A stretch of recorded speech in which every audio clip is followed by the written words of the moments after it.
هر روز تو داری بیشتر یاد میگیری که بیشتر خودتو سانسور کنی. به کورنر امیر دارابی خوش اومدی.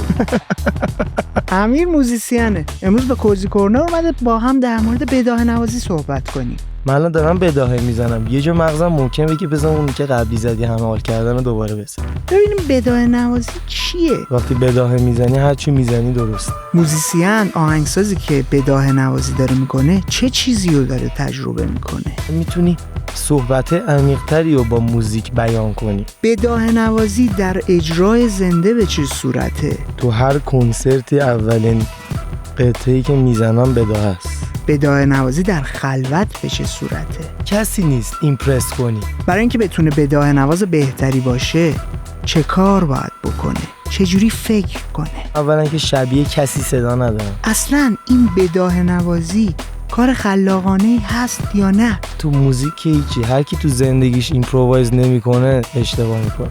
تجربه زیسته چه تأثیری بر روی بداهه نوازی میتونه داشته باشه؟ عالی بود. چی شد اصلا یه دفعه؟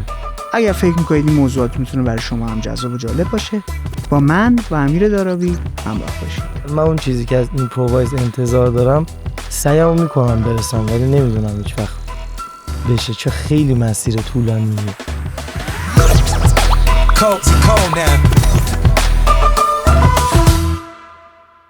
قبل اینکه بخوایم بریم سراغ گفتگو اصلی، یادآوری میکنم هدف کوزی کورنر تبدیل شدن به یه پادکست بین‌المللی در بازه 5 سال است. 1 سال از اون 5 سال گذشت. کمکی که شما میتونید به ما بکنید معرفی کردن کوزی کورنر به کسانی هست که ما به دردشون میخوریم. ما هر چقدر دامنه مخاطبمون رو گسترده تر کنیم، قدرت رسانه‌ایمون بیشتر میشه و اینطوری فرصت پیدا میکنیم تا از مهمون‌های غیر فارسی زبان هم دعوت کنیم تا به کوزی کورنر بیان. فعلا بریم گفتگوی من با امیر دارابی رو ببینیم، بعد از اون میبینمتون. چطوری امیر؟ خوبم قربونت برم. دمت گرم به کوزی کورنر اومدی. مرسی، دم شما هم که گفتید. برای من مسئله بداهه نوازی بود. یه بخش جدی کارهایی که داری انجام میدی به عنوان موزیسین اجرای بداهه است. چی رو داری تجربه میکنی موقع بداهه نوازی؟ اول که یه چیزی که برات قبلا تعریف کردم اول بهت بگم، این که من اصلا بداهه نوازی و تو هر کنسرتی اولین قطعه‌ای که میزنم بداهه است. حالا چرا این کار رو انجام میدم؟ به خاطر که تو بداهه نوازی اصلا اشتباه نداریم دیگه، اشتباه کردنی نیست توش. وقتی بداهه میزنی هر چی میزنی درسته. حالا این بداهه نوازیه که میگی چی تجربه میکنم وایسا، چرا اول هر اجرا؟ چرا اول هر اجرا این کارو میکنم؟ ببین مثلا من الان شروع میکنم اجرا کردن، تو بگو مثلا 6000 نفر وایسادن، یه استرس و یه آدرنالین باحالی داری دیگه. تو وقتی بداهه میزنی اصلا هیچی اشتباه نمیره، برای همین تو ریلکس اصلا کنسرت رو شروع میکنی. بعد دومین چیز، مثلا من قطعه اول، حالا برای خواننده ها نمیدونم اینو میدونی یا نه، خیلی خواننده این کار زیاد انجام میدن، میخوام بخونن، نمیدونم دیدی یا نه، بعضی اون میکروفونو که میگیرن یکم صورتو میدن اونور، این نوت اولی که میخوام بخونن رو با خودشون یه بار چیز میکنن که ببینن آیا اون پیچ واقعیه رو گرفتن یا نه، مثلا میگن بعد شروع میکنن خوندن. حالا تو پیانو هم همین دیگه، من الان میشینم پشت ساز 5000 نفر 200 نفر 50 نفر وایستادن، استرس داره. اولین نوتو چون اصلا نمیدونم چی میخوام بزنم، بداهه است دیگه، نمیدونم کدومه، برام اصلا بدون استرس میام وایسه. اینو من توی اینترویو از چیکوریا و بابی مکفرین شنیدم که خیلی این کارو میکردن، که بعد خفنیش هم اینه که هر روزم نسبت به اون شرایط حالی اون روزه، نسبت به شرایط حالی اون آدما یه مسیری میره بداهه دیگه، ممکنم خوب ممکنم بد. یعنی اعتماد به نفس تو موقع شروع اجرا میبره بالا با خیال راحت داری. دقیقاً. دیدی میگن مثلا کمربند سفید کارات سخت‌تره یا مشکی، میگم سفید چون خیلی نمیرن کلاس کارات شروع کنن دیگه. این بداهه هم همینه، تو شروع میکنی دیگه کنسرت شروع شد دیگه، اصلا دیگه وقت نداری اوورثینک کنی. خب حالا چجوری رو چه حسابی بداهه رو شروع میکنی؟ میدونی منظورم چیه؟ صدا تو گوشت داری میشنوی؟ اصلا نمیدونم، هیچ آگاهی نسبت به بداهه بودن ندارم. رو چه حسابیه؟ ببین قبل اینکه فلسفی ترشو بگم بذار یکم چیزشو بگم، تئوری توضیح بدم. تو از بچگی که موزیک گوش میکنی، حالا هر هنری هم احتمالا همین دیگه، یه سری چیزا تو گوشت خوب صدا میده، یه سری نمیده. بعد اینا اصلا صدای تو رو تشکیل میدن، صدایی که درون تو هست. حالا من به شاگردای خودم میخوام موزیک یاد بدم، همیشه میگم شما باید موزیکی تو دلتون هست رو پیدا کن. حالا این با چی به دست میاد؟ من میام هر موزیکی که خوشم میاد و گوش میکنم، میگم خب این ثانیه این اتفاقی که تو موزیک اومد من شنیدم اصلا حالم عوض شد، این چرا اینجوری شد؟ مثلا صدا عود اومد عوض شد، یا مثلا این آکوردی که رو پیانو زد، یا مثلا یه دفعه این خواننده سنتی خوند حال کردم، یا این خواننده عرب اینجوری میخونه خیلی حال کردم، یا موزیک هندی شنیدم مثلا خواننده این تحریره رو زد. حالا این تک تک اینا رو جمع میکنی واسه خودت یه سری المنت پیدا میکنی. همونجوری که تو به عنوان مثلا از کودکی میبینی مثلا آقا من شیرینی خوشم نمیاد مثلا، ولی مثلا من با این حال میکنم.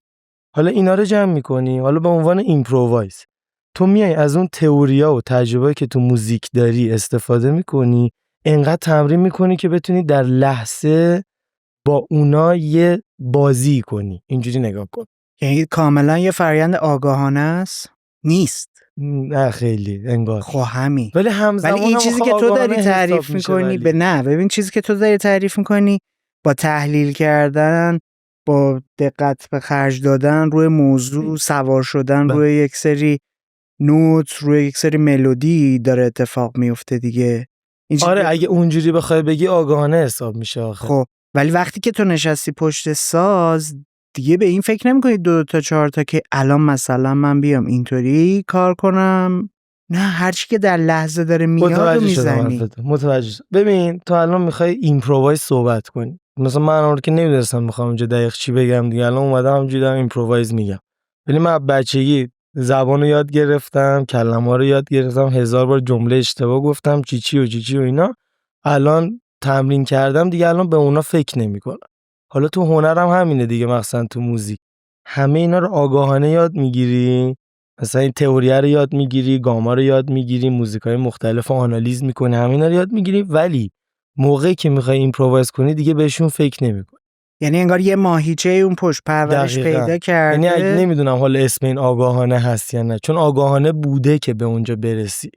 بعد حالا ولی با مزگیش چیه؟ مثلا من الان صحبت میکنم با تو، مثلا همینجوری که گفتم یه جمله از قبل گفتم اونو دوباره الان گفتم. من الان دارم با تو صحبت میکنم، یه دفعه وسطش جمله ندارم بگم یا داستان ندارم بگم، یه دفعه خودم میگم بذار یه دونه از اون قبلا که برای بچه‌ها اون شب تعریف کردم ترکیدن از خنده برای تو بگم. تو ایمپرووایز هم ممکنه اینجوری بشه، من الان دارم بداهه میزنم، یه جا مغزم ممکنه بگه بذار اون که قبلی زدی همه حال کردن رو دوباره بزن. اینم ایمپرووایز حساب میشه به نظر من، یعنی بداهه است با اینکه از قبل انتخابش کردی. بداهه نوازیای تو رو من توی چند حالت دیدم. یکی این که به صورت فردی و تکی داری کار انجام میدی، یکی این که باز دوباره یه نفر اومده کنارت قرار گرفته و اون داره بداهه میزنه، تو هم داری بداهه میزنی. تفاوت این دوتا چیه؟ ببین تفاوتش انقدر زیاده. خب بازش آره کن. خیلی مثلا اولیه رو مثلا توضیح کامل بده. من فکر می‌کنم که خیلی تفاوت نداره، ولی ببین بداهه نوازی تو وقتی با یکی دیگه ایمپرووایز میکنی یا بداهه ساز میزنی، ترکیبی از اینه که تو اول متوجه شی که طرف چه دایره‌ای رو از ساز زدن داره، چه صدایی که داره تو چه محیطیه، حالا من چه محیطی ساز میزنم، حالا من چجوری میتونم یه ترکیبی از این دوتا انجام بدم. بذار ساده بر توضیح بدم. مثلا تار، مثلا داره یکی تار میزنه، من دارم پیانو میزنم، این اون روز اون تارش رو کوک کرده توی یه گام مشخصی، مثلا تو دو مینور. مثلا من اگه دو دیز مینور یعنی توی گام دیگه ای بزنم، خب این اصلا بد صدا میده دیگه. اگه من بخوام دو دیز مینور بزنم، اون باید نزنه منو نگاه کنه. میای منظورمو؟ یعنی این یه محلی داره که میتونیم با هم اصلا تازه شروع کنیم معاشرت کردن. دومین چیز، تو اصلا تکنیکی هم طرف مقابل تو رو باید بررسی کنه، هم من اونو. یعنی مثلا من الان شروع میکنم با یکی بداهه زدن، نمیام مثلا از 100 شروع کنم، از 100 ساز زدنم، میام از یکم نقطه پایینتر ببینم اصلا تا کجا میتونیم با هم بریم، شاید طرف از من خیلی بالاتر باشه، من مثلا بتونم تا یه جایی برم. میفهمی منظورمو؟ برای همین اصلا اجرای بدایه یه مسیر و یه فراینده. دقیقاً. یا یه اوج شروع دقیقاً. نمیشه. ببین مثلا من الان میرم تو مثلا بندر عباس، یه موزیسین خفن بندری رو پیدا میکنم باهاش ساز بزنم. اون همونجوری که خودت میدونی اصلا نمیشه مقایسه کرد دیگه. من الان نمیتونم بگم برونو مارس بهتره یا ابی. میتونم بگم؟ نمیتونم بگم دیگه. الان ابی رو مثلا به بابای من بگیم میگه معلومه ابی بهتره برونو مارس. تو آمریکا هم از همه بپرسی میگن برونو مارس. ولی دوتاشون یه ارزش ثابتی واسه خودشون. من الان میرم بندرعباس با اون موزیسین شروع میکنم ساز زدن. این میزنه منم میزنم، ولی اون یه چیزای دیگه ای بلده، منم مثلا یه چیزای دیگه ای بلدم. شاید اینقدر با هم مثلا فاصله داشته باشیم با هم ساز بزنیم، ولی همون خیلی قراره کیف بده. اگه ولی بجز این بداهه نوازیه یه شعور اجتماعی تو ساز زدن پیدا کنیم، یعنی یه نقطه مشترکی رو با هم دقیقاً. پیدا کنی. خب اون وقت روی استیج داری این اتفاق میفته یا قبلش تو رفاقت و نشستایی که با طرف داشتی؟ ببین همه اینا خیلی حالا اجرایی داشتی که دفعه اول باشه روی استیج با یکی همراه شدی؟ خیلی شده. خب اون لحظه چه اتفاق میفته؟ ببین اصولا چون دوست ندارم فکت الکی وارد موزیک کنم، چون به نظر اصلا موزیک 99% فکت نیست توش، یعنی تو قاعده نداره توش، هر کاری بخوای ممکنه بشه.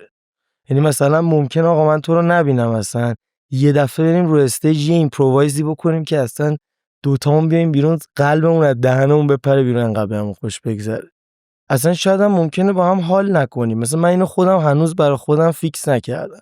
یعنی هنوز مثلا من بچه بودم، بچه که نه تا چند سال پیش همیشه فکر می‌کردم من اگه از یه آدمی خوشم نیاد موزیکش هم خوشم نمیاد.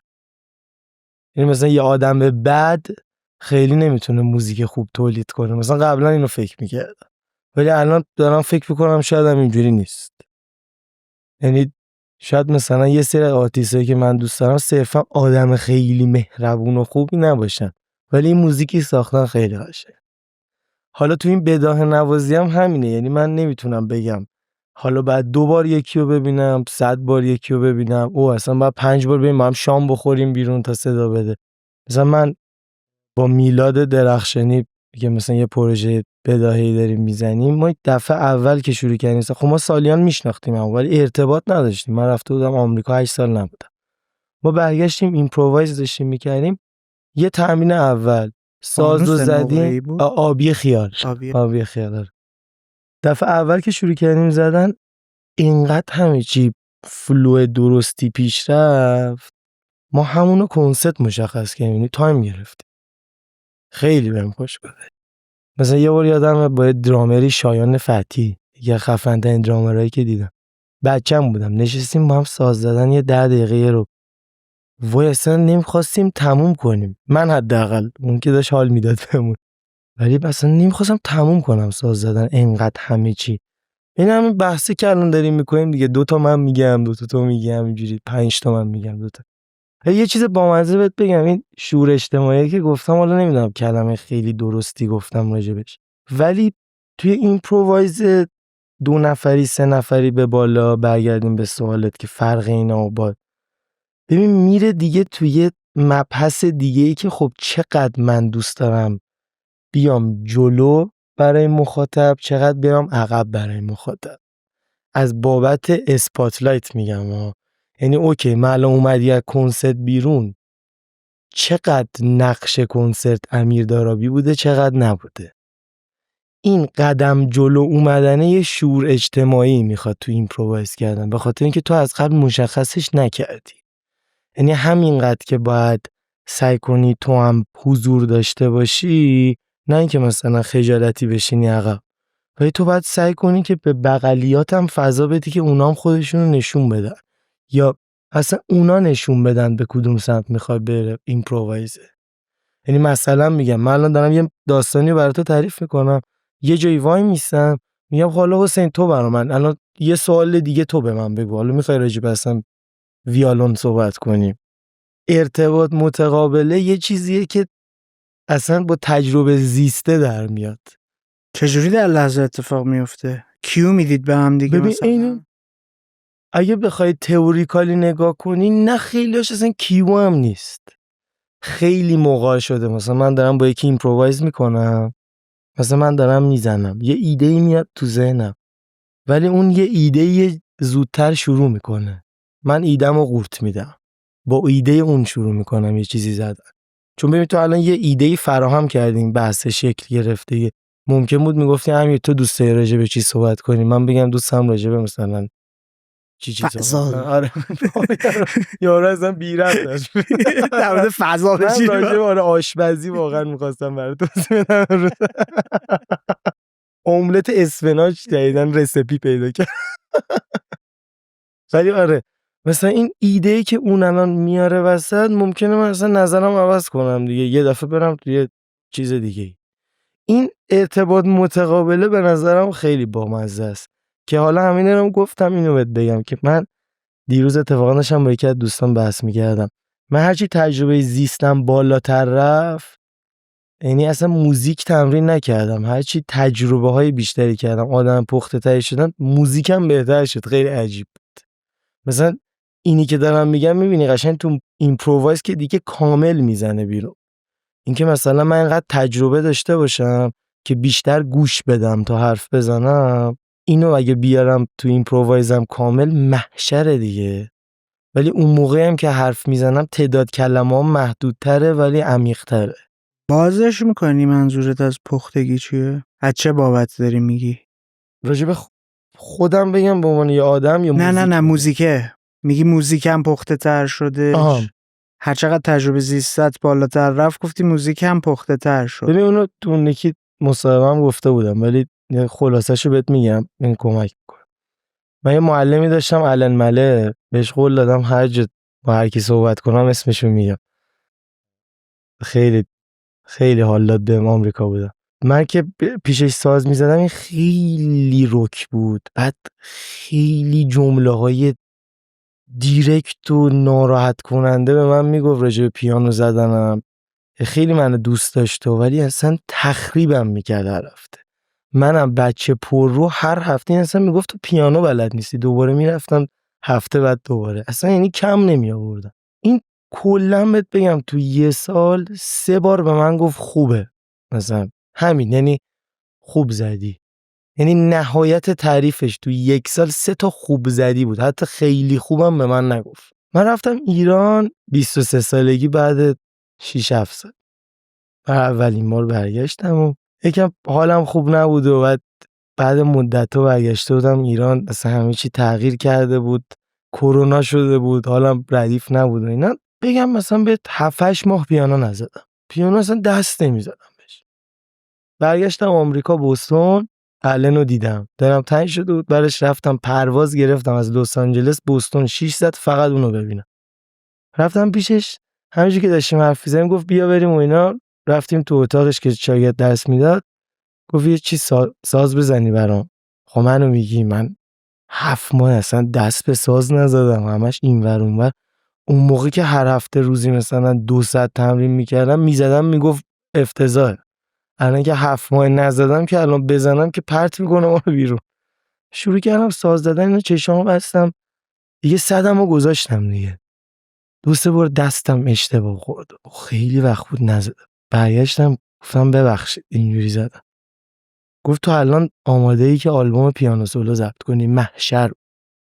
گفتم محشر بود؟ گفت عالی بود. عالی بود چی شد اصلا یه دفعه؟ گفت چرا انقدر پخته تر ساز زدی؟ و من یه دفعه گفتم او ببین من تو این 1 سال انقدر تجربه زیستیم پخته ترم کرده بود که الان اینو صداشو الان شنید. حسی تر ساز زدی؟ میدونی منظورم چیه؟ چون یه چیزی گفتی من صدمو گذاشته. نه قبلا هم صدمو میذاشتم آخه. خب صدتو از کجا میذاشتی؟ صدتو از مهارت پیانو نوازیت میذاشتی یا از وجودت داشتی اون کارو میکردی؟ نه اون مثلا من از 19-20 سالگی مثلا ایران که بودم همیشه فکر کردم موزیک فقط مهارت. بعد رفتم با یه سری معلم آشنا شدم، اون اصلا بهم فهموندن که اصلا مهارت و تکنیک و همه اینا رو پیانو 50%. برای همین مثلا یه دفعه یکی رو می‌بینی میشینه پشت ساز، شاید تکنیکالی 2% من بلد باشه. حالا من خودم الان 1% کل موزیکو بلدم. ولی از منم 20% بلده که باز خیلی کمتر میشه، ولی یه چیزی میزنه من گریم بگیره. این اصلا یه حس چیزی داره دیگه، یه عمق خاصی داره. یعنی من اون موقع که میزدمم ته عمقمو میذاشتم. من که رفتم آمریکا اینا رو یاد گرفتم، واقعا عمیق سعی میکردم بزنم و فکر میکنم هم میکردم در حد سنم، ولی نمیدونستم که تجربه زیستم به غیر از موزیک اینقدر مهمه. یعنی این که اینقدر اینا به هم ریلیتدن، اینو اصلا باورم نمیشه. من یه معلم داشتم، رفتم سر کلاسش، تو گوشیش بود اصلا، خیلی بی‌حوصله بود. گفتش بزن و اینا، گفتم یه قطعه خودم ساختم میشه بزنم؟ گفت آره. شروع کردم زدن و اینا، شروع که کردم گوشیشو گذاشت مثلا حالتی که او نه یه چیزایی بلده و اینا، نشست. زدم اینا، گفت باشه هفته دیگه یه قطعه بساز برام بیار، نوت بنویس. گفتم چشم. رفتم این نوت نوشتم، اسمشو گذاشتم رپتیشن، تکرار. اومدم اونجا قطعه رو شروع کردم و اینا چیدم. یه هفته ببین واقعا روزی 2 ساعت خوابیدم، نوت نوشتم. این کار راحتی 11 صفحه با قلم مثلا خودکار و اینا گذاشتم. اینا گفت اسم داستان ترک چیه؟ گفتم هیچی، تکرار. مثلا اون روز فکر کردم خیلی دارم تکرار میکنم تو موزیک، سعی کردم یکم جابجا کنم. گفت این چه داستانی بود؟ نمیخوام قطعه گوش. گفتم حالا بذار بزنم. گفت این چه داستان مزخرف، برو بیرون، هفته دیگه. رفتم دوباره نوشتمش، یکم تغییر دادم اینو، دوباره اومدم. با اسم ترک چیه؟ گفتم رپتیشنم. گفت داستانش چی بود پس؟ گفتم هیچی، یه روز خونه دوستم بودم، داشتم ساز می‌زدم، گفتش که امیر اینی که جمله‌ای که زدی و قبلا شنیده بودم، تکراری بود. گفت این چه داستانی بود؟ بلند شو ببینم. نشست پشت پیانو، یه خاطره 10 دقیقه‌ای گفت که اصلا اون خاطره رو گفت مثلا من این فیلم، من اصلا نشستم. گفت حالا این فیلمو دیدی؟ گفتم آره، این خاطره، اینم موزیکش. زد گفت داستان یعنی این. بعد اینو که به من گفت، من یه قدم فهمیدم اوه قد عمق داره این تجربه زیسته با موزیک. یعنی چقدر خاطرهای دیپتری رو تو میتونی راجبش موزیک بسازی، چقدر میتونی صحبت عمیقتری رو با موزیک بیان کنی. تو موقع بدايه نوازی یه اتفاقی تو سرت داره میفته؟ اینو یکی از شاگردام چند وقت پیش پرسید. راستش رو بگم خیلی جوابی ندارم راجع به این سوال بگم، چون واقعا همونجوری که گفتم فکتی نداریم راجبه. یعنی مثلا میگم تجربه شخصی تو بگو. آخه تجربه شخصیم هم هر دفعه فرق میکنه. یعنی اینجوری نیست مثلا من هر دفعه که میشینم پشت ساز اینو دارم ببین، یعنی اینجوری برات تعریف میکنم. هیچ وقت اینجوری نیست من بشینم پشت ساز بگم امروز این حسمو برای مثلا حسین بزنم. ممکنه هیچ حسی نداشته باشه ولی بزنم خیلی هم خوش بگذره. میفهمی منظورم؟ یعنی مثلا من الان که دارم برات تعریف میکنم، مثلا صحبت میکنم، مثلا صرفا نه اونقدر خوشحالم ولی نه اونقدر ناراحتم. چرا حس یکم بازیگوشی دارم، ممکنه مثلا 2 تا جا باشه 2 تا جوکم بندازم، ولی ممکنه فردا همینجا بشینی حوصله جوک گفتن نداشته باشه. میدونی آخه چی اومد تو ذهنم؟ داشتی میگفتی معلمه داشت به من یاد میداد که با ساز زدن بتونم یه قصه ای رو تعریف کنم. حالا من دارم اینطوری نگاه میکنم، برمیگردم به اون یکی معلمه که تو براش بعد از مثلا 8 ماه دست به ساز نزدن نشستی پشت پیانو شروع کردی نواختن و شوکه شده اوه تو الان آمادگی ضبط کردن یه آلبوم تک نفره پیانو داری. دارم به این فکر میکنم مثلا تو اون لحظه تو سرت داشته چی میگذشته، تو وجودت، تو احساساتت چه اتفاقاتی داشته میافتاده و حالا چرا اصلا من برام اهمیت داره این مسئله بداهه؟ چون فکر میکنم یکی از عجیب ترین چیزاییه که آدما دارن تجربه میکنن، یکی از خلاق ترین لحظات زندگیه که آدما میتونن تجربه کنن. خودشون رو قطع میکنن از محیط پیرامونشون، از لحظهشون وصل میکنم به یه چیزی. حالا میتونه خاطره‌ای باشه، میتونه هم نواز کنارت باشه، ساز زدن اون باشه، نوتی که داره اون میزنه باشه. تو اگر بخوای لید کنی دقیقاً. این چیزی که تو سرته. برای همین دوست دارم ببینم این فراینده چجوریه. برای همین میپرسم تو سرت مثلا یه تصویر میاد، یه ایده، یه قصه‌ای رو داری تعریف میکنی، مثلا چشا رو بستی. چون عموما دارم میبینم کسایی هم که ایمپرووایز میکنن چشاشون رو میبندن. اینم برای من خیلی نکته عجیبیه، انگار میخواد وصل شه به یه جای دیگه، یه اتفاقی رو میخواد تجربه کنه. این تو مثلا نگاه میکنی میبینی چه میدونم جزیست مثلا دهه 30 و 40 میلادی چشو داشته میبسته، سعی میکرده ریتمو بگیره با بقیه سازا، خواننده باز میومده ایمپرووایز میکرده، ریتم رو میگرفته با پاش فلان میکرده. تا امروز که 80 سال گذشته کسایی که دارن ایمپرووایز میکنن قشنگ یه حال و هوایی و بیرون تو داری میبینی توشون. ببین اول یه چیزی چشم بسته رو بگم یادم نره، بعد از اول 3 چیز باید بگم.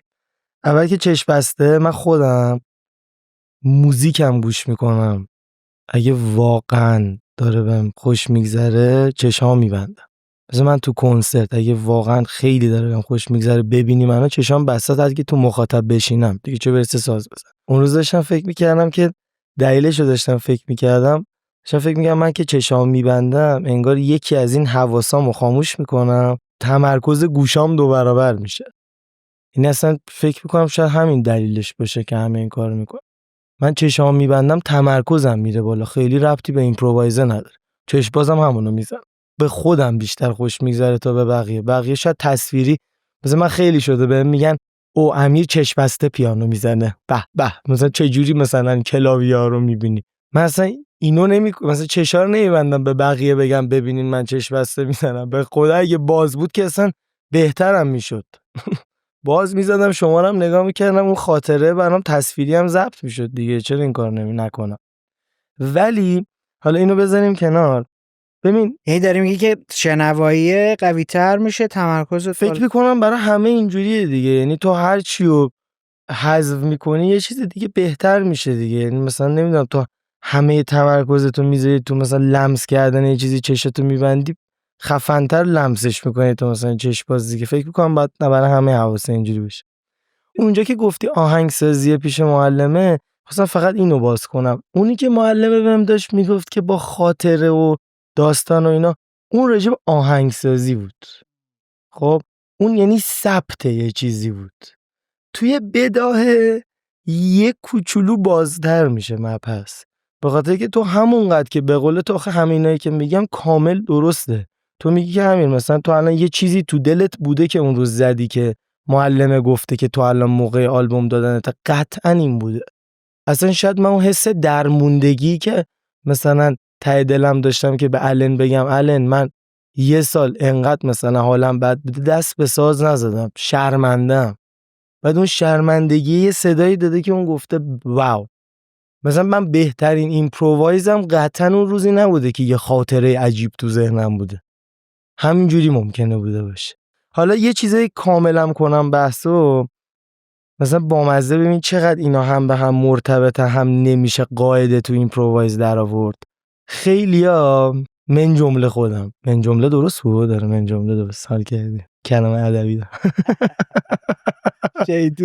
با کلاس گفتم یکم صحبت کنم. من جمله رو گفتم پرید. میگم خیلی ها من جمله خوده.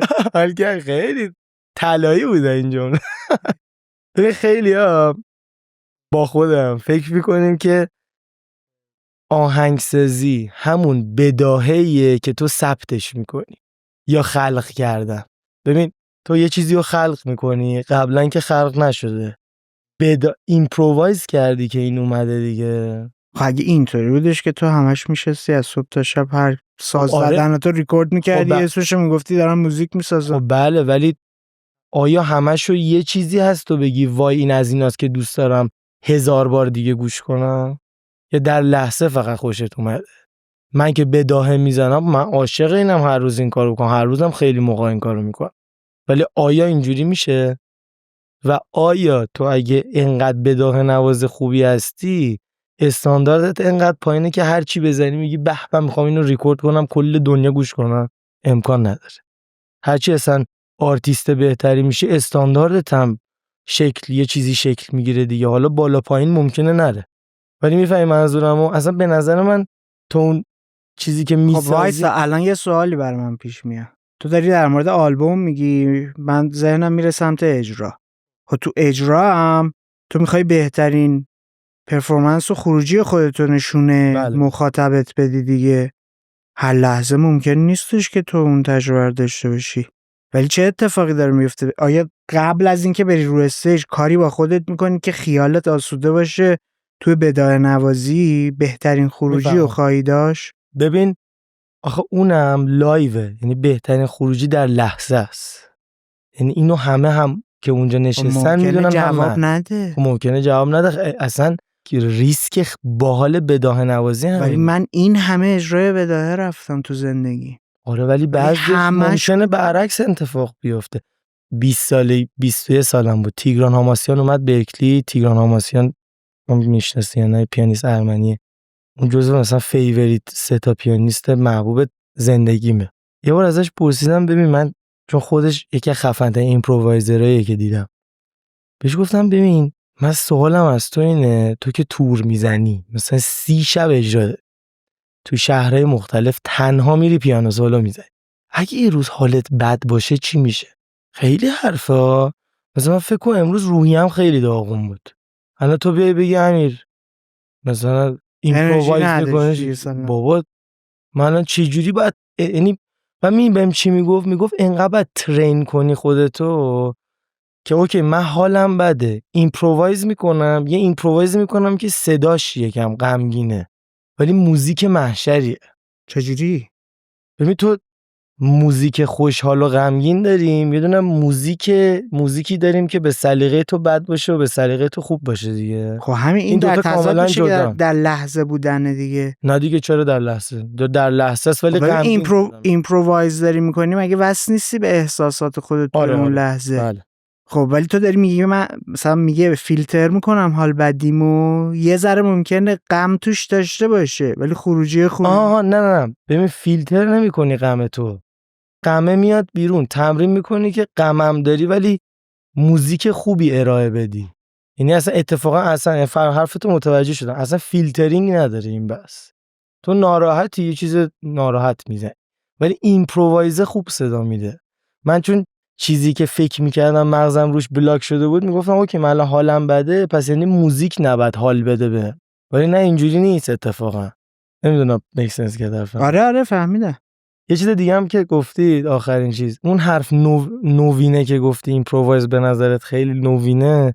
به نظرم مثلا ایمپرووایز کردن تو موزیک هیچی، هر کی تو زندگیش ایمپرووایز نمیکنه اشتباه میکنه و این تمرینه همش. اینکه تو بتونی هر روز الگوریتمایی که تو زندگیت داری رو پیدا کنی، هی سعی کنی الگوریتما رو عوض کنی، تست کنی. حالا تو موزیسین موقعی که میخوای بدایه نوازی کنی چه چیزایی برات مهمه؟ یه اشاره‌ای داشتی به اینکه برمیگردم رجوع میکنم به اون ملودیایی که آره ورودیایی که داشتم. اون بعضی موقعست. دیگه چه چیزایی هست؟ به مهمترینش میدونی چیه؟ تمام سعی میکنم که دارم ایمپرووایز میکنم اولا که شبیه کسی صدا ندارم. یعنی من که پیانو میزنم گوش نکنی بگی این شبیه اونه که پیانیست صدا داد یا شبیه اون موزیسین صدا داد. یعنی انقدر واسه خودم اینفلوئنس‌های مختلف داشته باشم و انقدر رو صدای خودم کار کرده باشم که تو گوش کنی بگین یه چیز جدیدیه. حالا این جدیده میتونه به سلیقه تو بد و خوب باشه ولی من بردم. لحظه‌ای که تو منو یه صدای جدید فرض کردی برو بریم. خب همون موقع من دیگه خوشحالم. دومین چیزی که خیلی تمرکز میکنم روش این که حالا یه صدا خودم دارم، حالا اون صدای خودم رو تکرار نکنم. یعنی اون الگوریتمایی که خودم میرم و دیگه نرم. چون تو ایمپرووایز یه مشکل دیگه ای هم هست. ملودیایی که قبلا زدی دقیقاً من الان یه ملودی زدم برمیگردم یه دفعه جمعیت میبینم همه دارن گریه میکنن. خب من فردا یه لحظه حواسم نباشه میزنم دوباره اون دیگه. ته دلم میگم خب اینو زدم همه مخاطب شب چهارشنبه اومدن کنسرتم حال کردن، شب پنجشنبه همون رو بزنم. کی به کیه؟ یادت میمونه واقعا؟ خیلیاشو یادم ممکنه بمونه، یا ممکنه حالا یادم بره، ممکنه از ضبطه ببینم. این آدمایی که دیدی همیشه در حال پیشرفتن، یعنی هیچ وقت ستل نمیشن، دقیقا همین اخلاق باید تو ایمپرووایز کردن موزیک هم باشه. هی بری. ببین آنالیز کردنت بعد از ساز زدنت خیلی قویه. چه پارامترایی رو فکر میکنی باید لحاظ کنی برای اینکه بتونی بداهه نواز بهتری بشی؟ حالا بجز اگه بخوای تسلط به رو خودت ساز و اینا اگه بخوای به میگیم دیگه. خودت جواب بدی اینو بگو. ببین بجز تسلط رو ساز و اینا بگم، من اینجوری سعی کردم بداهه نواز بهتری شم. با مزدگیشم اینه که حالا میگم گفتم بهتر از روز قبلم، منظورم اصلا هیچ وقت تو به اون چیزی که میخوای فکر میکنم نرسی آدم. نه حداقل من اون چیزی که از ایمپرووایز انتظار دارم سعیمو میکنم برسم، ولی نمیدونم هیچ وقت بشه، چه خیلی مسیر طولانیه و تو هر چقدر ایمپرووایزر بهتری میشی از ژانرهای مختلف بیشتر دوست داری موزیک یاد بگیری، بعد تمومی نداره دیگه. مثلا تو الان موزیک هندو بخوای یاد بگیری خودش 200 سال زمان میبره، 200 سال زمان میبره موزیک سنتی خودمون یاد بگیری 800 تا آدم میخواد تمامش. ولی پارامتر فکر میکنم خیلی سادم باید نگاه کنه آدم. مرسی. من یه دونه گردو هم مال توه. من بادم حساسیت دارم. اگه الان خوردم جلو دوربین میخواین تست کنیم حساسیت نه چرا خوبه؟ ایده های خوب این منظورم بود از آنالیز کردم. این نگرفت مثلا، دیدی مثلا این من جوری که ایمپرووایزر بهتری میشم اینجوریه، هی سعی میکنم ساز زدنمو مایکرو آنالایز کنم، اگه این کلمه اصلا هست، خیلی با دیتیل ببینم خب که من یه کارایی رو دارم زیاد انجام میدم، چرا مغزم همیشه با این مسیر میره. بعد خب هی هم بازتر میشه دیگه، هی حالا اینا رو گره ها رو بازتر میکنی، ولی تو بعد آنالیزتو نگه داری. همین جوری که تو زندگی اینجوریه دیگه، آدم نقطه‌ای که دیگه ول کنه آنالیز کردن خودش دیگه پیشرفتش قطع میشه دیگه. تو از همه بهتر میدونی کجاها مغزت اشتباه کار میکنه. و یا حتی بازیگوشی کردن، این دومین کلمه بود که به ذهنم میرسید. من امروز با یکی از دوستام که داشتم حرف می‌زدم به این نتیجه رسیدیم که خفن‌ترین آرتیستا بازیگوش‌ترین آدمای جهانن. من یه بار یه ترکی شنیدم از رابرت گلاسپر، یه ترکی بود با وکال خیلی باحال حسین، بعد داشتم گوش میدادم گفتم وا این ترک هیته، یعنی اصلا این ترک میگیره. به همجوری که داشتم گوش میدادم خیلی هم داشتم حال میکردم. کرونا بود تازه، مثلا 6-7 ماه کرونا گذشته. ترک فید اوت شد، یه صدایی فیدین شد، وایس میل رابرت گلاسپر، یه رفیقش زنگ زده بود چطوری رابرت داداش حال کردیم اون روز ما عشق حال کردیم و اینا، شروع کرد همینجوری مزخرف گفتن و معاشرت کردن و گفت حالا بس میبینمت داداش. بعد ترک دوباره فیدین شد. منو میگی؟ گفتم این چه کاری بود کرد؟ الان ترک به جای 100 میلیون استریم مثلا 10 میلیون میخوره. بعد با دوستم صحبت کردیم دیدیم نه اتفاقا این رابرت گلاسپر بازیگوشه، برای همین منو خیلی دیگه حال میکنیم باش. یه دفعه میگه نه من سر این ترک خوشم اومد، مثلا حال میکنم یه دفعه این کار رو انجام بدم. تو ایمپرووایز هم همینه. یه خاطره دیگه هم بگم، ببخشید پشت سرم اینا رو میگم. شاین مایسترو یه معلم دیگه هم معلمم که نبود، یه جلسه رفتم پیشش کلاس. شاین مایسترو جزو اون یکی از 3 تا پیانیستای محبوبم که گفتم یکی دیگه شونه. باهاش کلاس داشتم، بعد داشتیم راجع به کیت جرت صحبت می‌کردیم. کیت جرت هم حالا اولیشونه، یعنی کیت جرت و شاین مایسترو و تیگران هاماسیان این 3 تا پیانیستای محبوب منن. کیت جرت یه آلبومی داره که اصلا همینجا میگم اسم این آلبومه، 1975 لایو این کلن KOLN. این آلبوم زندگی من عوض کرد. یه 4 تا ترکه که فول ایمپرووایز شده، هر کدوم 20-30 دقیقه. من اولین بار که اینو گوش کردم توی قطار نشسته بودم از خونم برم دانشگاه، 20-30 دقیقه راه بود. کل آلبومو گوش کردم، رسیدم دانشگاه رفتم پشت پیانو، اولین آکوردو زدم، پیانیست بهتری شده بودم. یعنی من تو 30 دقیقه تو قطار نشسته بودم با هدفون پیانیست بهتر. دیگه ببین چه آلبوم خفنیه. داشتیم راجع به کیت جرت صحبت می‌کردیم.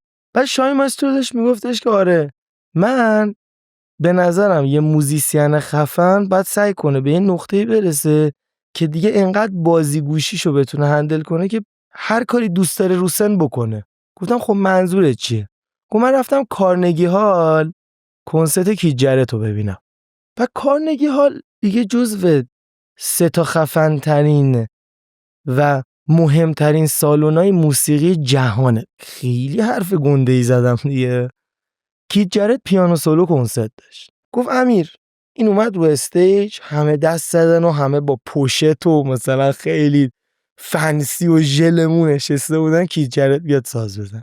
کیت جرت اومد دم پیانو یکم اومد جلوتر، دوباره برگشت رفت جلو میکروفون، مثلا میکروفون اینجا بود پیانو اینجا بود. گفت سلام، من که هیچی، هزاران تا از آرتیستایی که مدل من ساز میزنن ما هممون اینجوریم که اصلا قطعه اول که حرف نمیزنیم هیچی، شاید 2-3 تا قطعه اول اصلا حرف نزنیم، چون توی این موداییم که اصلا حرف من اصلا ممکنه گمراه کنه.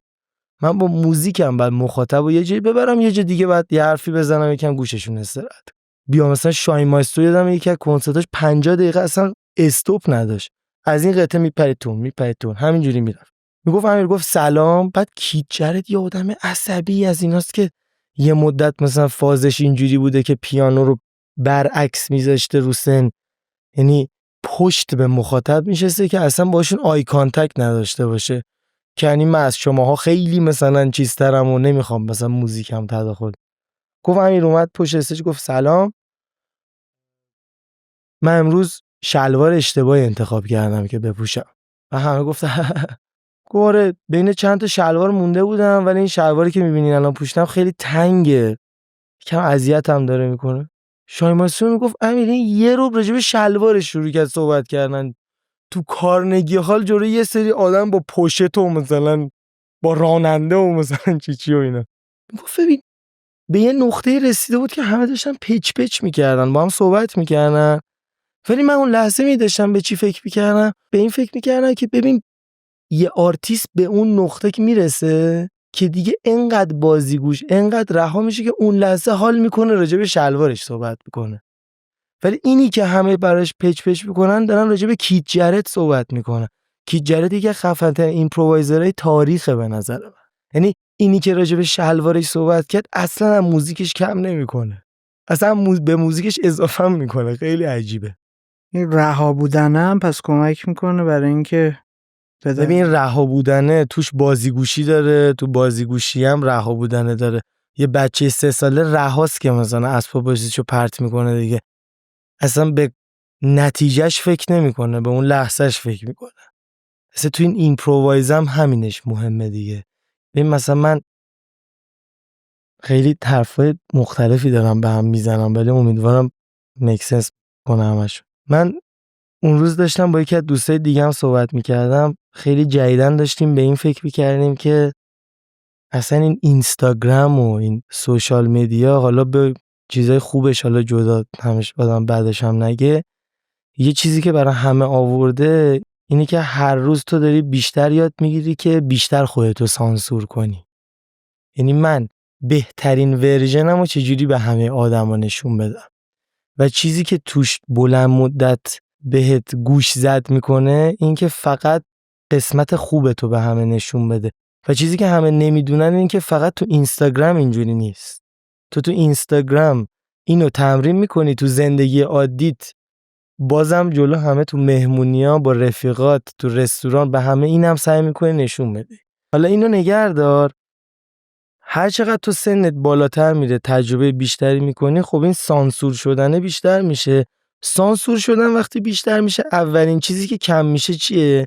بازیگوشی. اولین چیزی که کم میشه خب تابلو رها بودن دیگه، یعنی رها بودن و سانسور بودن کاملا 2 تا چیز مختلفن. حالا تو به عنوان یه آرتیست ببین چقدر چالش داری. خون سانسوریت الان بیشتر شده، تو چقدر باید تلاش کنی که اینو تو موزیک نهری و هر روز کمتر کنی. و حالا بحث دومم میتونی بپرسی امیر مگه میشه اصلا همچین چیزی؟ میتونم من خود سانسوری داشته باشم تو زندگی عادیم ولی تو موزیک نداشته باشم؟ که به نظر منم فکر کنم نمیشه. برای همینم همه مثلا میگن آره مثلا آرتیسته مثلا یا بیشتر آرتیسته یکم مجنونن، مثلا یکم دیوانگی دارن توش. این دیوانگی یکم کلمه من عاشقشم، بار منفی داره، ولی بار منفیشم من خوشم حتی میاد، به خاطر اینکه من به من میگین باعث افتخارمه که دارین میگین من دیوونم. البته به خاطر محدود بودن دروازگان شاید آره ولی ولی اگه مدنس و کریزینس دقیقاً ولی باعث افتخارمه، چون من این چقدر چند سال تمرین کردم که رها بشم. یعنی دیوانگی شاید اون رها بودن و بازیگوش بودن است دیگه، که حالا همه اینایی که گفتم تو ایمپرووایز یه چالش خیلی بزرگیه که تو بتونی همزمان سانسورم نکنی خودتو. یعنی من میشینم پشت پیانو راجع به شلوارم صحبت کنم، من الان میشینم پشت پیانو اصلا حال میکنم یه دفعه 2 تا نوتی که خیلی خوب صدا نمیدن با همون 50 بار بزنم. امروز اینو حال کردم. ببین یکی از چیزایی که من دیدم تو اجرای بداهه خیلی تأثیر داره، مخاطب و واکنش مخاطب به اون قطعه است. انگار که مثلا داره یک چیزی رو به نوازنده میده و نوازنده میگیره و میبره تو دل کار. این چه تأثیری رو داره میذاره؟ بیشتر برام میگی؟ یعنی منظورت اینه که اون حس مخاطبه چه تأثیری میذاره رو آره ترکه؟ تو سالن من متوجه شدم. متاسفانه از دید خودم یعنی رو من خیلی تأثیر میذاره، ولی نباید بذاره. فکر میکنم اینو، چون من خیلی دیگه تو وایب مخاطبو گرفتی. آره تو این پرووایز البته بیشتره خب، ولی ببین اینجوری بذار بگم، ما شیراز 4 سانس کنسرت داشتیم، حالا ایمپرووایز هم نبوده ولی کنسرت خودم، من تو یه روز 2 سانس زدم، ولی این 2 سانس با هم 1000 درجه فرق میکرد. سانس اول نمیتونستم مردمو تمرکزشونو بگیرم، اینقدر این تفکر می اومدن تو ذهنم. یکی دو بار به خودم گفتم میخوای امیر مثلا 1-2 تا ترکو کمتر بزنی زودتر کنسرت تموم شه. اینقدر ناراحت شدم این فکر اومد. و ببین این 2 سانس اول کنسرت ما تو 3 ساعت سولد اوت شده. یعنی فکر نکن مثلا یه سری مخاطب اومدن با موزیک حال نکردن، اینا اونایی بودن که اصلا دوست داشتن این کنسرت رو ببینن. یعنی من توی فستیوال نزدم که بخوام مخاطبو چیز کنم، مخاطبو تمرکزشو به زور اتنشن جذب کنم. اینا اصلا موزیکای منو گوش دادن اومدن، ولی نمیتونستم اونی که میخوام ازشون بگیرم. خیلی بهم بد گذشت. چرا؟ چی بود؟ اتفاقی چه بود؟ نمیشد. من صورت مردمو میدادم اونو نمیگرفتم، اون انرژی هم من خیلی قبول نه، ولی اون حسه رو نمیگرفتم ازش. چشاتو میبستی. برای همین میگم دیگه. یعنی دقیقاً جواب سوال تو دقیقاً همینه. برای همین میگم من برام خیلی تأثیر میذاره ولی اشتباهه. یعنی من باید خودم رو انقدر ترین کنم که انرژی یکم بالا پایینم کنه ولی رنجش پایین باشه. یعنی اگه مخاطبم حال نکرد من مثلا 2% ضعیفتر اجرا کنم. مثلا خود حوصله نداشتم، قهر کرده بودم با مخاطب. اومدم بیرون، سانس 2 مخاطب اومد، یکی از بهترین اجرای زندگیم بود. مخاطب وایبش فرق داشت. وای اصلا خیلی خوش گذشت. اصلا نمیخواستن از رو استیج برم بیرون. قطعه رو تموم کردم، ملودیو شروع کردم بلند خوندن که من نرم، مجبورشم دوباره بزنم. نه بابا، مثل رویا بود برام. ولی همش فکر میکردم که خب چه فرقی کرده؟ تو چه فرقی مردم کرده؟ همون دیگه، اون میگی اون حس مردم چه فرقی میکنه دارم یعنی خب نه میدونی ممکنه مثلا اولش با اون جمعیته اون حسه رو نتونستی بگیری، برای همین کاری که داشتی میکردی براشون جذاب نبوده، یه چرخه است دیگه و هی افتادی روی چاله. دقیقاً. ولی تو سانس دومی یه دفعه کوبیده، همه چی درست شده. ولی فکر میکنم که خیلی نباید، یعنی خیلی سالم نیست، به خاطر اینکه یکم حالا فلسفی ترش اینجوری میشه که تو یکم نسبت به نظر مردم داری انگار کنسرت داره تغییر میکنه.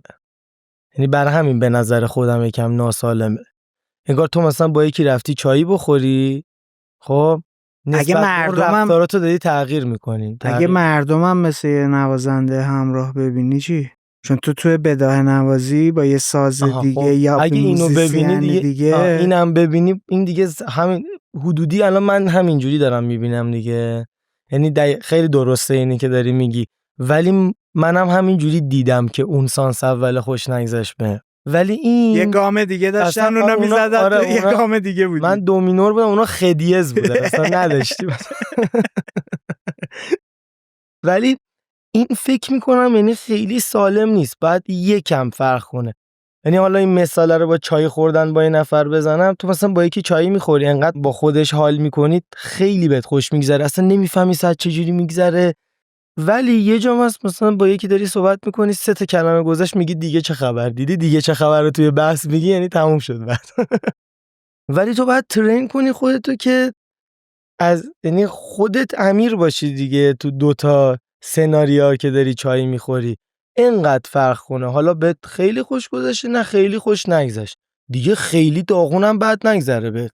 بامزگی بداهه اصلا اینه که کامل میتونی بداهه نوازی و با زندگی کردن عادی تعریف کنی و واقعا هم این جمله‌ای که گفتم اصلا نه دیپ بود نه فلسفی بود. من اتفاقا خیلی هم سعی میکنم موزیکو اینجوری ببینم، اصلا خیلی هم خوشم نمیاد پیچیده‌اش کنی. اصلا اصولا دوست دارم هنر رو خیلی ساده آدم نگاه کنه، چون واقعا ساده است. یعنی در عین پیچیدگی، حالا جمله اشتباهی، هنر ساده است.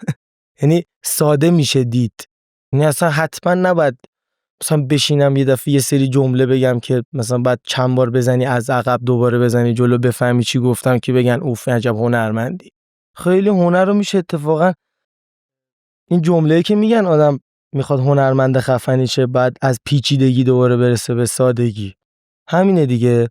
یعنی تو خیلی راحت میتونی اینا رو ارگانایز کنی. حالا تو خلوت چی؟ تو تنهایی چی؟ بدار نوازی گفتی میکنی؟ جمعیت نیست که بخواد وایو بده. اونجا چی کار داری میکنی؟ خودت وقتی میشنوی رو خودت تأثیر میذاری؟ ببین اول اینکه یه مشکلی که خب همه آرتیستای موزیک میدونم دارن، همه یعنی داشتن، حالا یه سری حل کردن، ولی یه چیز خیلی متداولیه، اونم اینه که همه چالنجشون اینه که امیر ما تو اتاقمون ساز میزنیم خیلی بهتر ساز میزنیم تا جلوی تو یا جلوی مردم. اصلا این بیسیکه دیگه، چون به خاطر اینکه تو که ساز میزنی 2 تا چیزه، یا واقعا از درونت میزنی یا از ایگوت میزنی.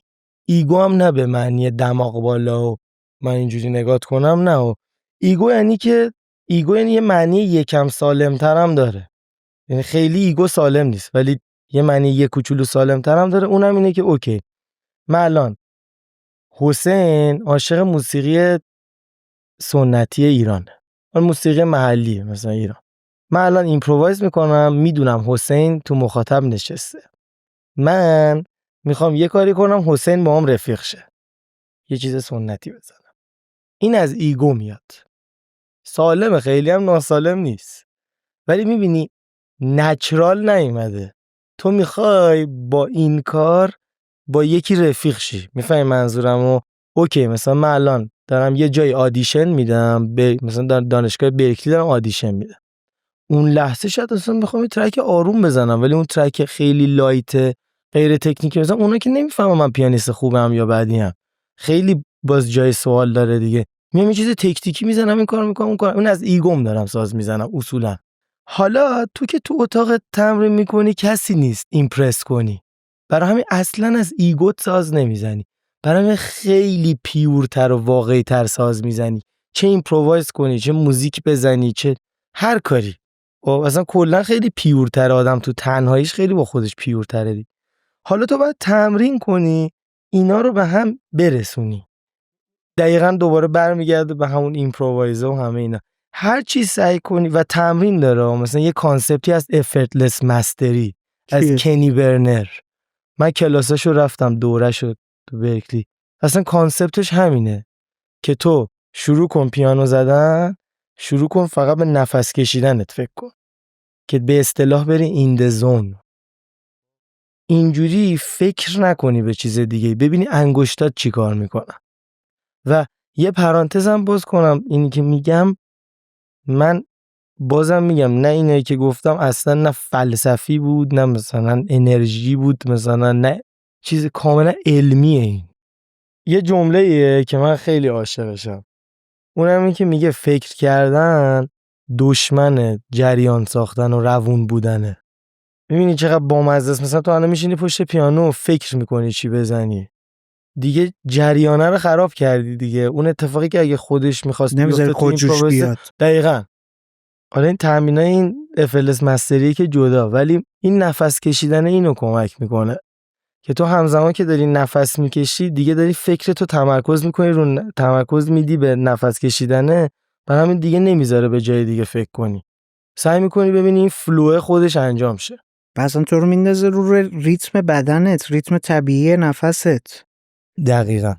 مثلا سینک میکنه حرکت دست تو بدن تو با هم. دقیقاً. جالبه. یه چیز جالبی به نظرم رسید، این که داشتی میگفتی تو خلوت نوازنده موزیسین بیشتر خودشه، خروجی بهتری هم داره تا اینکه روی استیجه. خروج بهتر صرفا نه، خروج واقعی تر که بهتره ولی ممکن اشتباه هم داشته باشه توش. تو روی استیج که میری آیا کاری میکنی تا خود واقعی ترت باشی؟ چون یه اشاره مثلا داشتی تو صحبتات که سری از نوازنده پیانو میان پیانوشونو میچرخونن که پشت به جمعیت باشن، که حتی ارتباط چشمی برقرار نکنن، یعنی انگار بیاد خودش رو جدا کنه، فاصله بندازه بین خودش با جمعیت. ببین اولا اینکه کار خاصی که فقط تجربه است به نظر من. این تجربه اینا رو به هم نزدیکتر میکنه، اینی که اون سازی که خونه میزنی با اونی که جلو مردم میزنی، و خیلیش هم شخصیتی هست. این اصلا دید آدمه به نظر من تا تامین ساز زدن. این که همونقدر که مثلا میتونیم از یکی بپرسی آقا تو چجوری جلو 100 نفر خوب سخنرانی میکنی، اون تو خونه محشر میتونه با خودش حرف بزنه. ولی به قول خودت که میگفتی من کلی مثلا با آدم مثلا تیپ میدم که مثلا آقا تو سخنرانیشون اینجوری کنن، این کارو بکنن اون کارو کنن، دقیقاً تو بداهه نوازی همینه. یا تو اصلا بداهه نوازی خب خیلیش هم موزیکم همینه دیگه، مثلا یه هد اسپیسی داره. مثلا من این مثال جالبی زدی سخنران. تو الان رفتی برای مثلا 1000 نفر صحبت کنی، باید تو بری سمت این که من فقط رفتم دارم صحبت میکنم، دیگه کاری نداری که 5 نفره، 1 نفره، 10,000 نفره. این برای اون لحظه تمرکز رو میذاریم روی این که برای یکی صحبت کردن باید باشه. دقیقاً. تو لحظه که خودت جلو آینه داری حرف میزنی با خودت، حالا من سخنرانی مثال زدم خیلی راجبش نمیدونم، ولی هم اجازه اشتباه داری برای خودت، هم هیچ قضاوتی روت نیست، حس قضاوتی از آدمای دورت نمی کنی، پس برای همین خیلی واقعی با فلو ریلکسی صحبت میکنی. توپق هم بزنی شاید بخندی حال کن. مثلا از این آدمایی که توپق میزنن اول نفر خودشون میخندن خیلی خوشم میاد، واقعا میگم. به نظر من به نهایت آرامش، حالا جمله اگزاجری گفتم ولی یکی از المنتای این آدمای با این شخصیت این شکلیه. مثلا تو دیگه فلوه دیگه همین اصلا یه چیزیه داری میگی، حالا داریم بداهه میگیم، بداهه هم دقیقا همینه دیگه. بداهه خطا نیست دیگه، توش خطا وجود نداره. دقیقاً. چون تو نمیای آف نوت مثلا بزنی که یا حتی مثلا خطا بره اصلا، یعنی منظورم اینه که اوکی مثلا رو پیانو بعضی موقع تو حواست نباشه خب کلاوی‌ها کوچیکن دیگه، یه دفعه ممکنه دستتو میزنی بغلی هم بهش بخوره، این خطا حساب میشه تکنیکالی بخوای حساب کنی. ولی من 1000 تا سولو میشناسم ضبط شده الان تو اسپاتیفای، گرمی هم برده است. حالا گرمی که ملاک نیست ولی کلی آدمای مختلف باش زندگی‌ها کردن. پیانیست 6 7 بار دستش خورده مثلا. من خودم تو آلبوم چند بار اتفاق افتاد اصلا ادیتش نکردم، خوشگله این خطا داره دیگه. یه چیز جالبیه بگم چون به سخنرانی هم اشاره کردی، تو سخنرانی رو استیج که میری مخاطب که نمیدونه قراره چی بگی، تویی که میدونی آره چی میخوای تعریف کنی، حتی اگه متنی هم نوشته باشی چه متنی رو نوشتی. برای من خیلی روی این قضیه هم کار دقیقاً. میکنم که اگه اشتباهی هم میکنی چیزی یادت میره پس و پیش میگی، جا به جا میگی، جالبه.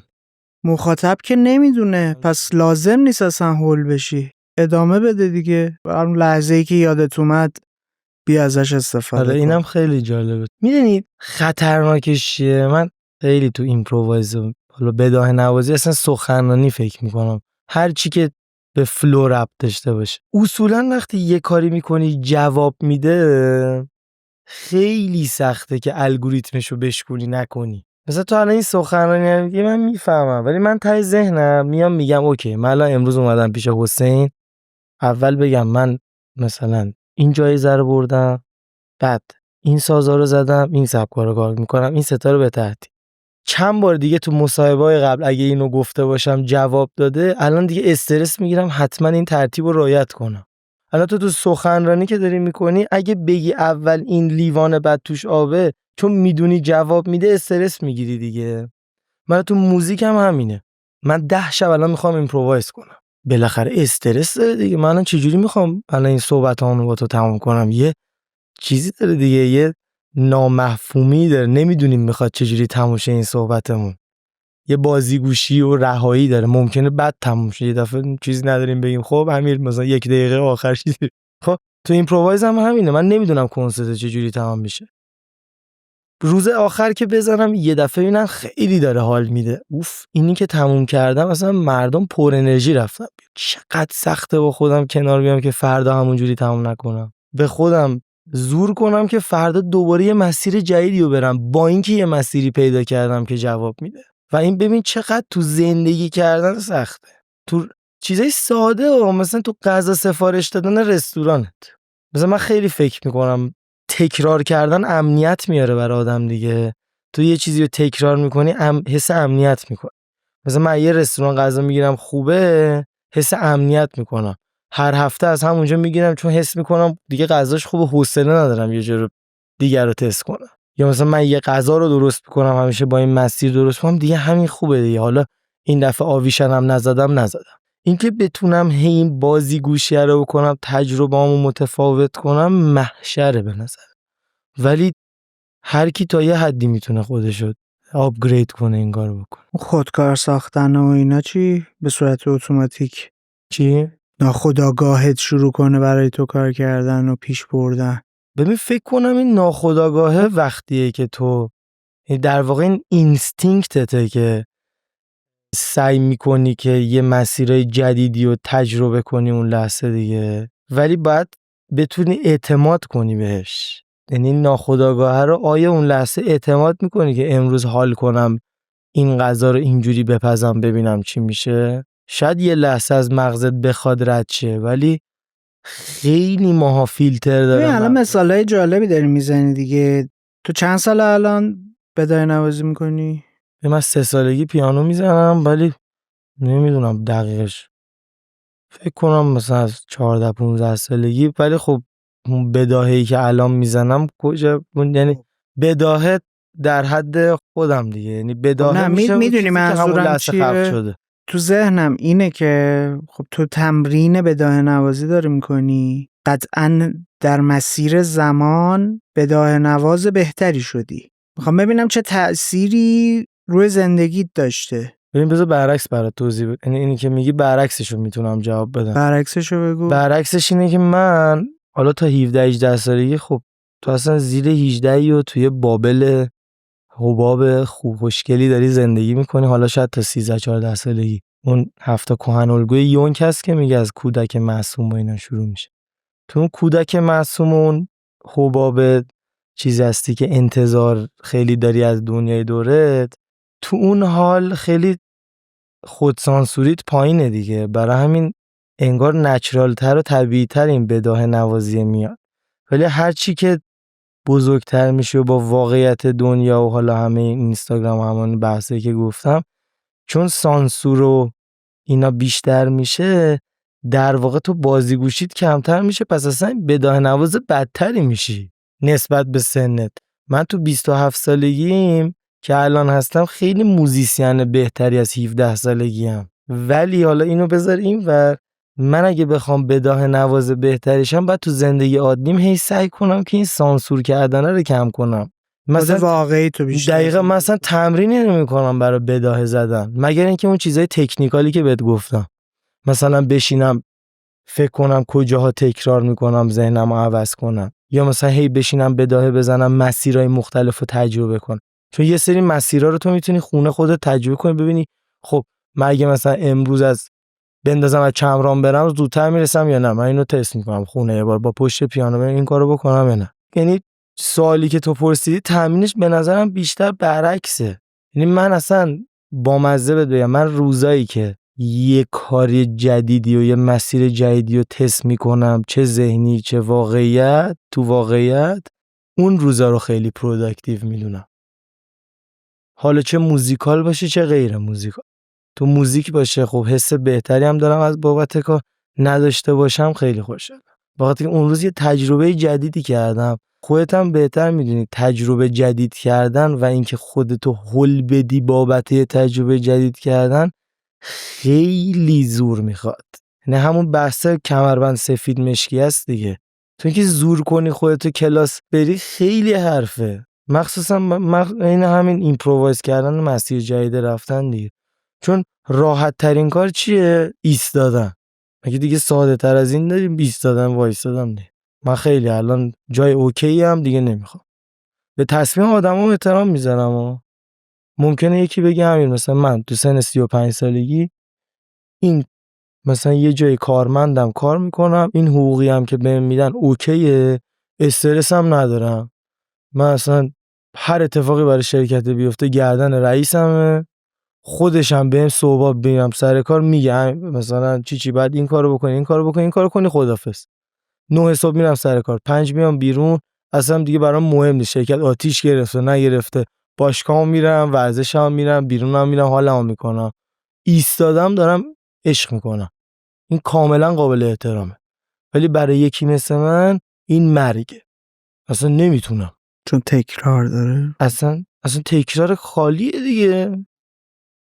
ولی خب سختیه خودشو داره دیگه. نه تو میتونی برنامه ریزی درست بکنی، نه تو خیلی میدونی چه خبره. یعنی تو خیلی استیبل نیست زندگیت دیگه. استیبل واقعا نیست. و خب این استیبل نبودنه اصلا ایمپرووایز میاره. تو خودتو توی بداهه نوازی میاری فقط توی لحظه. درست میگم؟ بله. تا حالا شده به گذشته فکر کنی موقع پیانو زدن؟ از قصد بیارم که این اتفاق بیفته؟ نه از قصد نه، ولی به صورت نچرالی و طبیعی خیلی اتفاق افتاد. میدونید دنبال چیه؟ همه اینا وصل میشه دیگه. گفتی مثلا وقتی با یه نفر یا چند نفر دیگه روی استیج میری، همتون قراره بداهه نوازی کنی، تو یه نقطه اشتراکی رو پیدا میکنی، بعد شروع میکنی باش همراه شدن. بله.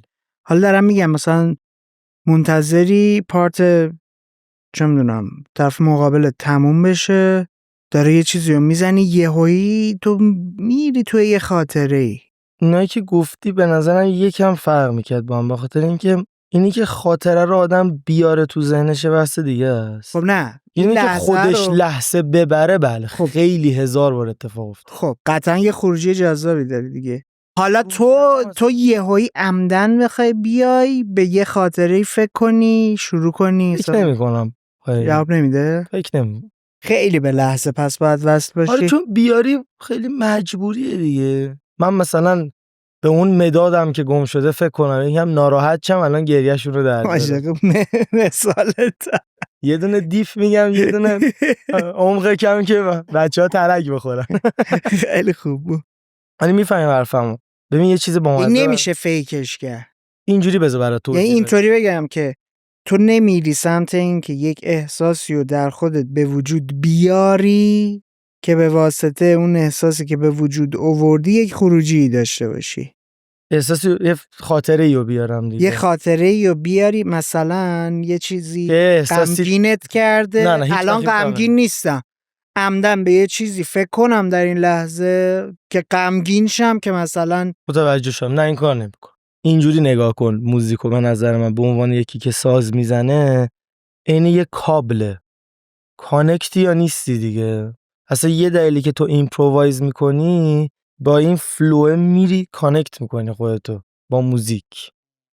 من که اون لحظه‌ای که نشستم 1000 تا استرس و مثلا حالا استرس هم شاید کم، مثلا من الان خب بعد این همه سال کنسرت و اینا، این همه جمعیتای مثلا از 6000 نفر تا 5 نفر دیگه، خب استرس هم خیلی محدود شده، ولی خب بازم یه سری تجربه ها چیزن دیگه برای همه آدما، تو دو لیستشون که تموم نمیشه.